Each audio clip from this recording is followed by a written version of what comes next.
شروع کرتی ہوں اللہ کے پاک نام سے جو بہت مہربان نہایت رحم کرنے والا ہے۔ سیپس وائس کے معزز ویورز کو السلام علیکم۔ پوری دنیا پہ حکومت کرنے والا ایک ایسا بدبخت بادشاہ جس کو اللہ تعالیٰ نے ایک مچھر کے ہاتھوں قتل کروایا۔ دنیا کی تاریخ میں ایسے بہت سارے بدبخت بادشاہ اور فرعون گزرے ہیں جن کو ان کی دولت اور بادشاہت کے نشے نے مغرور بنا دیا اور وہ خود کو خدا کہلوانے لگے اور خدائی کا جھوٹا دعویٰ کر بیٹھے، اور پھر اللہ تعالیٰ نے جو اس کائنات کا حقیقی مالک ہے اور جو وحدہ لا شریک ہے، اس نے ان جھوٹے خدائی دعوے داروں کو دنیا کے لیے عبرت کا نشان بنایا۔ ان کو ایسی عبرت ناک موت دی جس کا کوئی بھی تصور نہیں کر سکتا، اور ان جھوٹے خداؤں کو صفحہ ہستی سے مٹا دیا۔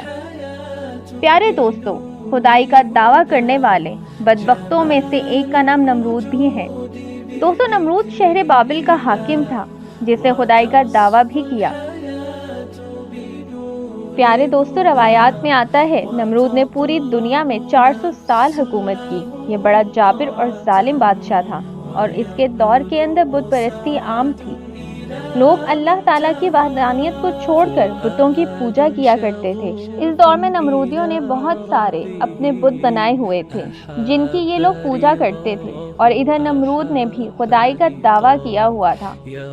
یہ خود کو خدا کہلواتا اور لوگوں کو اپنی پوجا کرنے کا حکم دیتا۔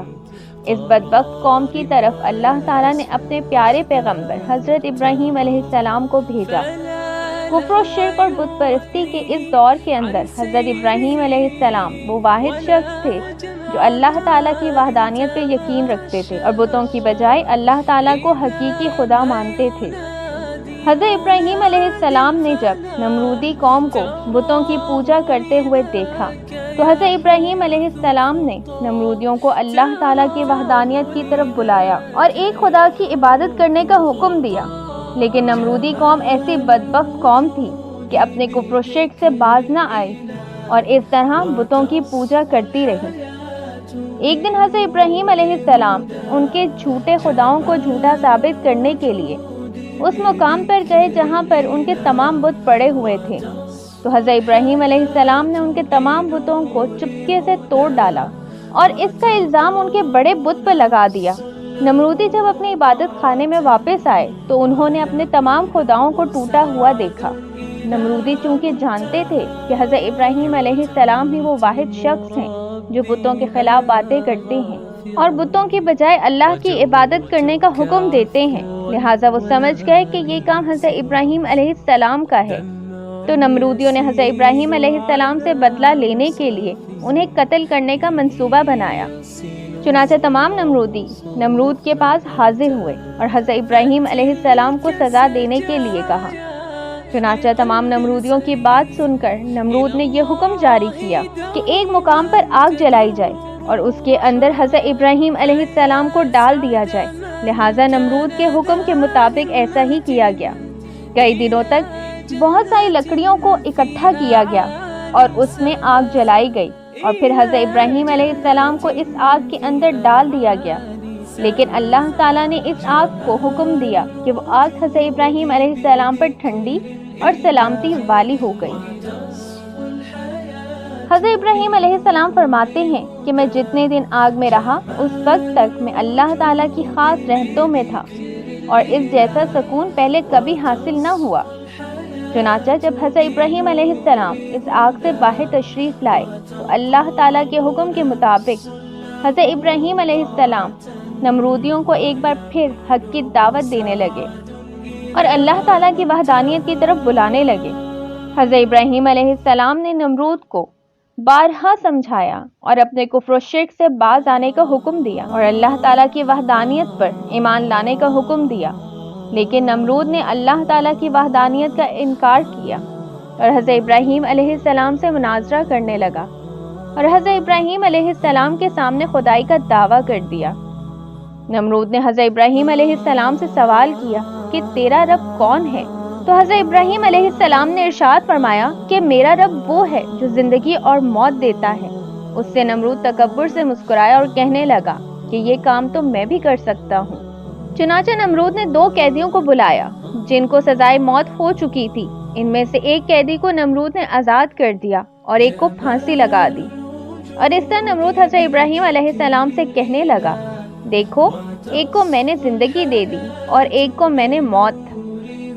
اس طرح نمرود حضرت ابراہیم علیہ السلام کے سامنے اپنی باطل دلیلیں پیش کرنے لگا اور یہ دعویٰ کرنے لگا کہ حقیقی خدا تو میں ہوں، بتا تیرا خدا کون ہے؟ تو اس وقت حضرت ابراہیم علیہ السلام نے اس بدبخت نمرود کی عقل کے مطابق کہا کہ میرا رب وہ ہے جو سورج کو مشرق سے نکالتا ہے اور مغرب میں غروب کرتا ہے۔ اگر تو سچا خدا ہے تو سورج کو مشرق سے طلوع کر کے دکھا۔ حضرت ابراہیم علیہ السلام کی بات سن کر نمرود کا رنگ اڑ گیا اور وہ لاجواب ہو گیا، اور اس طرح نمرود پوری قوم کے آگے ذلیل و رسوا ہو گیا۔ اس کے بعد بھی حضرت ابراہیم علیہ السلام نے نمرود کو کئی بار اللہ تعالیٰ کی وحدانیت کی طرف بلایا، لیکن نمرود اپنی سرکشی سے باز نہ آیا اور اپنے کفر و شرک پر ڈٹا رہا۔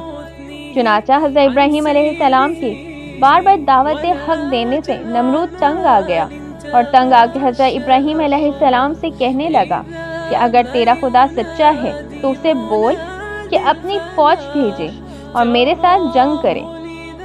چنانچہ جیسے ہی نمرود نے یہ بولا تو حضرت جبرائیل علیہ السلام حضرت ابراہیم علیہ السلام کی بارگاہ میں حاضر ہوئے اور حضرت ابراہیم علیہ السلام سے کہنے لگے، اللہ تعالیٰ کا لشکر جنگ کے لیے تیار ہے۔ حضرت جبرائیل علیہ السلام کا یہ پیغام سن کر حضرت ابراہیم علیہ السلام نے نمرود سے کہا کہ اللہ تعالیٰ کا لشکر جنگ کے لیے تیار ہے۔ حضرت ابراہیم علیہ السلام کی یہ بات سن کر نمرود کہنے لگا کہ مجھے 3 دن کی مہلت دی جائے۔ چنانچہ نمرود کو 3 دن کی مہلت دی گئی۔ اس دوران نمرود نے تمام مشرق اور مغرب کے بڑے بڑے جنگجوؤں کو اکٹھا کیا اور بہت سارے ہتھیاروں کو جنگ کے لیے تیار کیا۔ اس طرح نمرود نے جنگ کی مکمل تیاری کر لی اور اپنی تمام فوج کو اکٹھا کر لیا۔ نمرود نے حضرت ابراہیم علیہ السلام کو للکار کر کہا کہ ہماری فوج جنگ کے لیے تیار ہے، تم اپنے رب کی فوج کو بلاؤ۔ چنانچہ حضرت ابراہیم علیہ السلام نے اللہ تعالیٰ کی بارگاہ میں دعا کی تو اس وقت اللہ تعالیٰ نے مچھروں کی ایک فوج کو بھیجا۔ مچھروں کی تعداد اتنی زیادہ تھی کہ ان کے اندر سورج بھی نظر نہیں آتا تھا۔ اللہ تعالیٰ نے ان مچھروں کی فوج کو نمرودی فوج پہ مسلط کر دیا تو یہ مچھر دیکھتے ہی دیکھتے نمرودی فوج کا گوشت کھا گئے اور ان کا خون بھی پی گئے۔ تمام نمرودی فوج کی ہڈیاں ہی ہڈیاں باقی رہ گئیں۔ چنانچہ اس دردناک منظر کو دیکھ کر نمرود اپنے محل کی جانب دوڑا اور اپنی بیوی کے کمرے میں چھپ گیا۔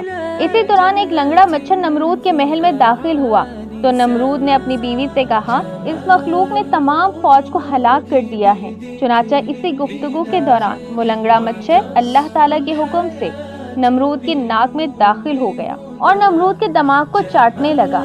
جب وہ مچھر نمرود کے دماغ کو چاٹتا تو اس سے نمرود کو اتنی تکلیف ہوتی کہ نمرود اپنے سر کو دیواروں پر مارتا۔ اس طرح اللہ تعالیٰ کے حکم سے لنگڑا مچھر نمرود کے دماغ میں کئی دنوں تک رہا۔ نمرود نے اپنے محل میں یہ حکم جاری کر دیا کہ جو بھی محل میں داخل ہو وہ نمرود کے سر پر جوتے مارے۔ جوتے مارنے کے بعد نمرود کو تھوڑی دیر کے لیے آرام محسوس ہوتا، لیکن کچھ دیر بعد اسے پھر سے تکلیف محسوس ہونے لگتی۔ اس طرح اللہ تعالیٰ نے ایک حقیر اور لنگڑے مچھر سے نمرود کو سزا دی۔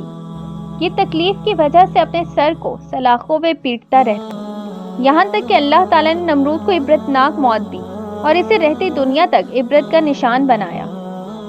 اس بات کے اندر کوئی شک نہیں کہ اللہ تعالیٰ کی ذات وحدہ لا شریک ہے، اس کے علاوہ کوئی عبادت کے لائق نہیں۔ دوستو، جب بھی کوئی بھی اللہ تعالیٰ کی ذات کو للکارتا ہے تو اللہ تعالیٰ کسی حقیر مخلوق کے ذریعے اسے عبرت کا نشان بناتا ہے۔ اللہ تعالیٰ سے دعا ہے کہ اللہ تعالیٰ اپنی بارگاہ میں عاجزی اور انکساری کے ساتھ رہنے کی توفیق دے اور اپنے پیارے حبیب حضرت محمد صلی اللہ علیہ وآلہ وسلم کی محبت کے اندر جینا مرنا نصیب فرمائے، آمین یا رب العالمین۔ امید کرتی ہوں آج کی ویڈیو آپ کو بہت پسند آئی ہوگی۔ چینل کو لائک اور سبسکرائب کرنا مت بھولیے گا اور ساتھ میں بیل کے آئیکن کو بھی پریس کر لیں تاکہ ہماری آنے والی انفارمیٹیو ویڈیوز کا نوٹیفیکیشن آپ کو بر وقت ملتا رہے۔ دعاؤں میں یاد رکھیے گا۔